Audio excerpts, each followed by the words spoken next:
In 1962, three men defied the impossible. Alcatraz, the escape-proof prison on a rocky island in San Francisco Bay, was surrounded by freezing currents, patrolled by sharks, and guarded by an army of watchtowers. No one had ever made it out until Frank Morris and the Anglin brothers tried. Their plan was audacious, their fate unknown. This is the story of the greatest prison break in history. Welcome to History Nerd, where we unravel the past's most thrilling tales. Join us to discover how three inmates outsmarted Alcatraz and vanished into legend. Did they drown, or did they escape to freedom? Let's dive in.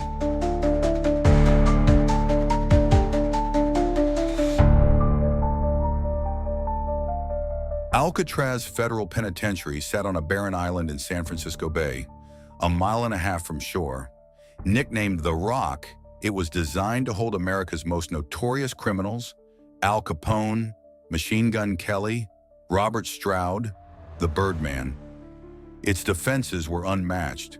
Icy waters with currents up to 7 knots, rumored shark infestations, and guards in every tower. The prison's isolation was its greatest weapon. No land in sight, no hope for escape. For decades, Alcatraz crushed the spirits of its inmates, but three men saw opportunity where others saw despair. Their story would challenge the myth of the inescapable fortress.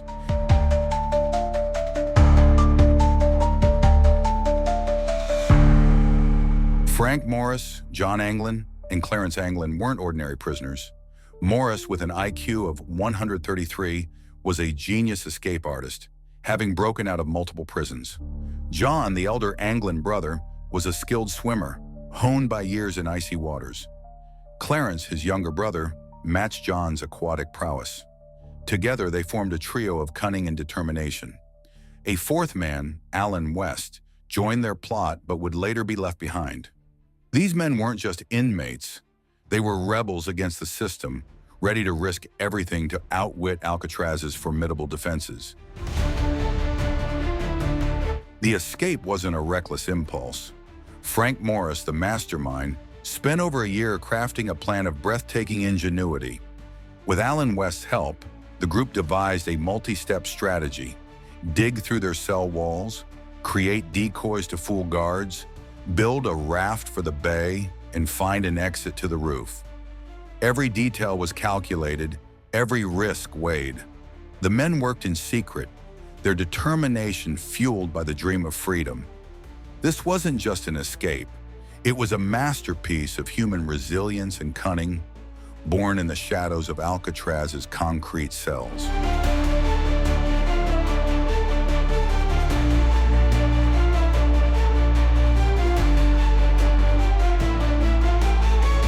The first challenge was breaking out of their cells. Using stolen spoons and a makeshift drill from a vacuum cleaner motor, the men chipped away at the ventilation grates in their walls. The concrete, weakened by years of salt air, crumbled under their persistence.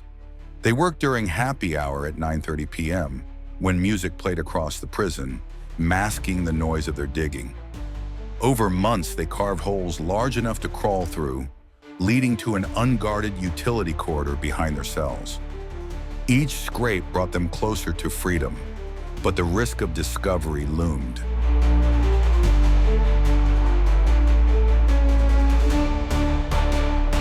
To buy time, the men needed to fool the guards. They crafted dummy heads from soap, cement dust, and toilet paper, painting them with flesh tones and adding real human hair stolen from the prison barbershop. These lifelike decoys placed on their pillows mimicked sleeping inmates during nightly checks. The craftsmanship was meticulous, each head a work of art born of desperation. The dummies ensured the guards wouldn't notice their absence until morning, giving the escapees precious hours to execute their plan. This clever ruse was a testament to their ingenuity. Crossing the treacherous bay required a vessel. The men collected over 50 raincoats, stitching them together with needles and thread.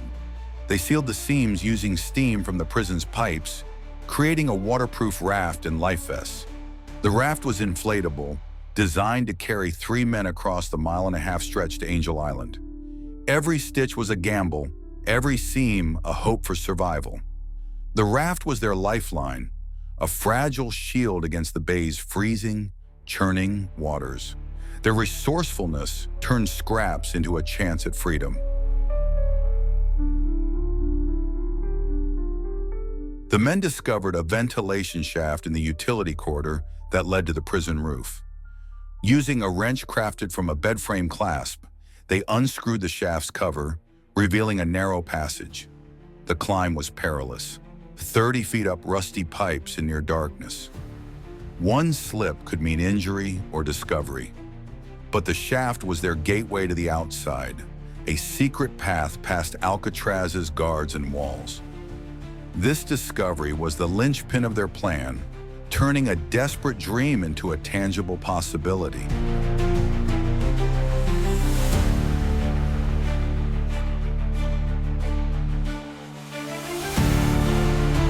On June 11, 1962, at 9:30 p.m., the plan came alive. Frank Morris and the Anglin brothers placed their dummy heads in bed, crawled through their cell vents, and entered the utility corridor. They climbed the ventilation shaft to the roof, hearts pounding as they evaded searchlights. Scaling down a 45-foot pipe, they sprinted across the yard, climbed a 15-foot barbed wire fence, and reached the shoreline. By 11 p.m., they inflated their raft and vanished into the foggy bay. This was their moment of triumph, a daring leap into the unknown.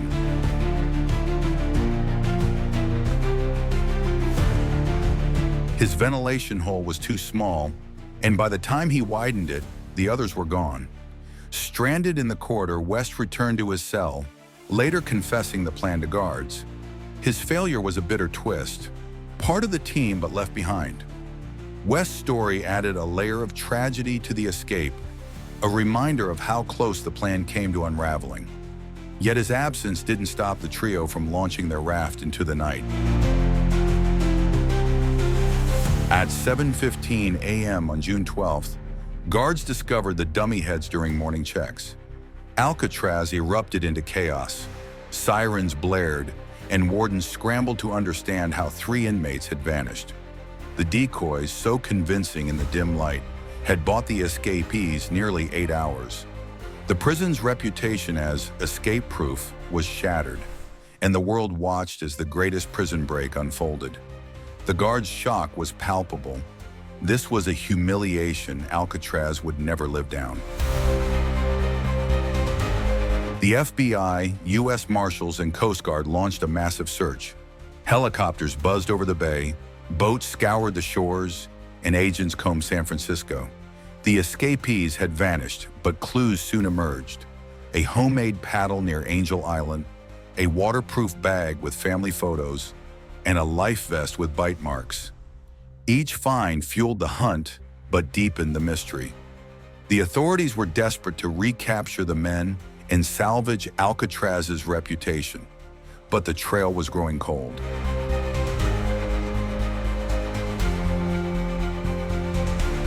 The clues were chilling. On June 14th, a bag containing a letter to Clarence Anglin washed ashore, hinting at survival. A week later, a life vest with bite marks suggested a struggle in the water.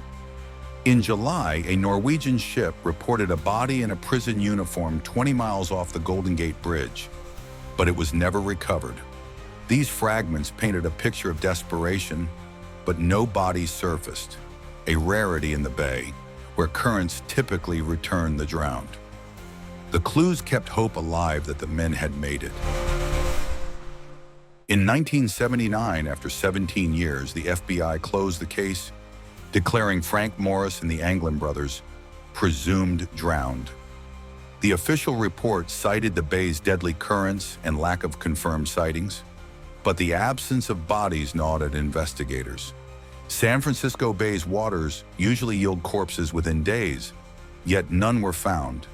The FBI's conclusion felt like a surrender to the mystery, leaving the world to wonder if the escapees had outsmarted not just Alcatraz, but the entire system.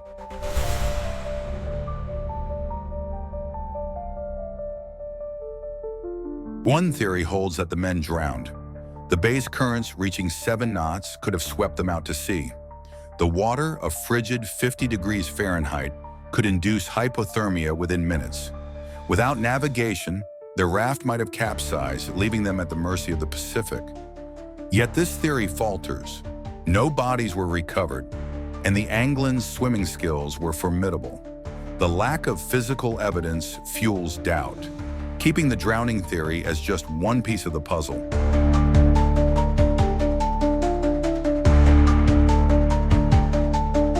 Another theory suggests survival. The Anglins, expert swimmers, were accustomed to cold waters. Their mother received anonymous roses for years, and in 1973, family members claimed the brothers attended her funeral in disguise.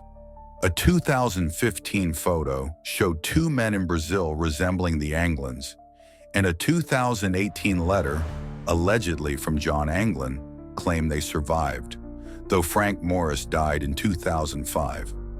Fingerprint tests were inconclusive, but these clues keep the survival theory alive, a tantalizing possibility of triumph over the rock. In 2003, the TV show Mythbusters tested the escape's feasibility.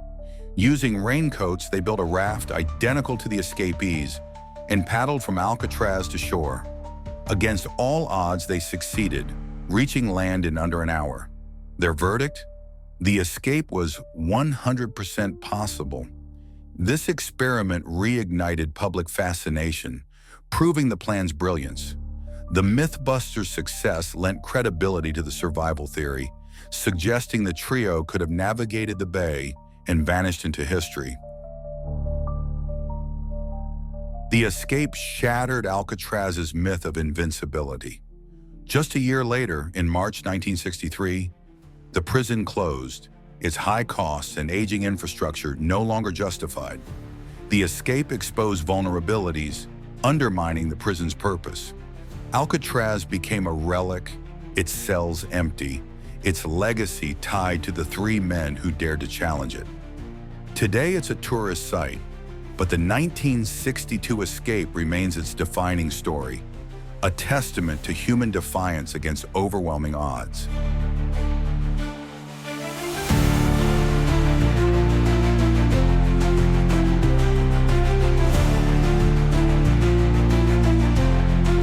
The U.S. Marshals Service keeps the case open, listing Morris and the Anglins as wanted men.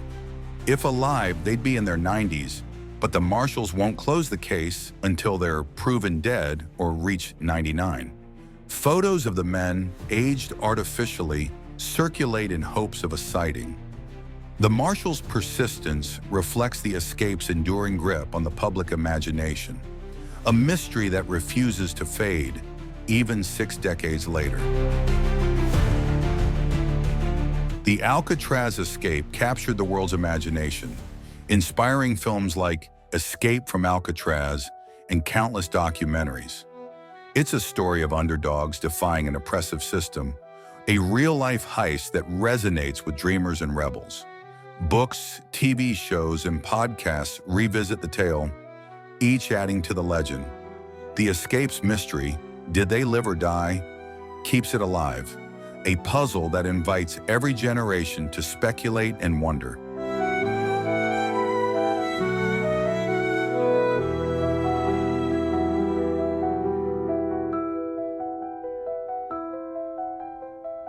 The Alcatraz escape is more than a mystery. It's a lesson in human ingenuity. Frank Morris and the Anglin brothers turned spoons, raincoats, and hair into tools of freedom.